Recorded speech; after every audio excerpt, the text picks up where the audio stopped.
দেখুন বন্ধুরা, লালিকে এখানে রেখে দিয়েছি, কারণ কালকে পিঁপড়ে খেয়েছিল, তাই জন্য এখন সিস্টেম করে রেখে দিয়েছি ঝুলিয়ে, যাতে পিঁপড়ে না আসতে পারে। এবার লালিকে খাওয়াবো। দেখুন খিদে তো আছে। উফ বাবা, পুরো হয়ে গেছে, দেখুন পুরো শক্ত হয়ে গেছে। আর ওষুধ নিয়ে এসেছি, ওষুধ খাওয়াচ্ছি, ক্যালসিয়ামের প্রবলেম থেকে হতে পারে, ডাক্তারবাবু বলেছে। আর এই যে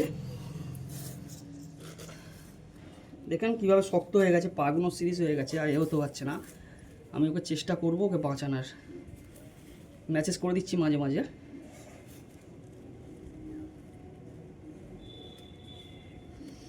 দেখুন শক্ত ইট হয়ে গেছে পা।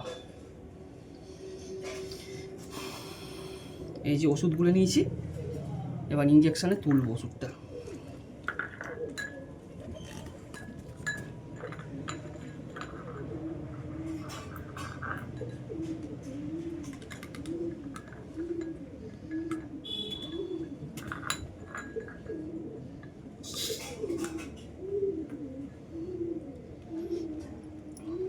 এইভাবে খাওয়াতে হবে।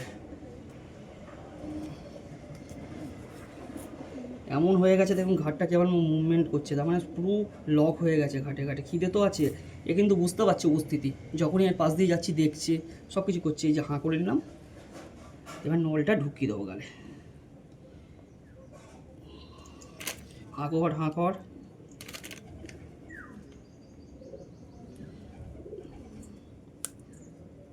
আস্তে আস্তে দিতে হবে, এবং খাচ্ছে।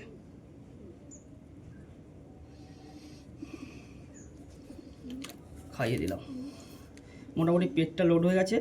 আর একটা ওষুধ নিয়ে আসব ক্যালসিয়ামের, আমি এই ওষুধটা খাওয়াচ্ছি, আশা করি সুস্থ হয়ে যাবে। ভালো থাকবেন, আর সবাই আশা করবেন লালি যেন ভালো হয়ে যায়। সবাই প্রার্থনা করুন একটু।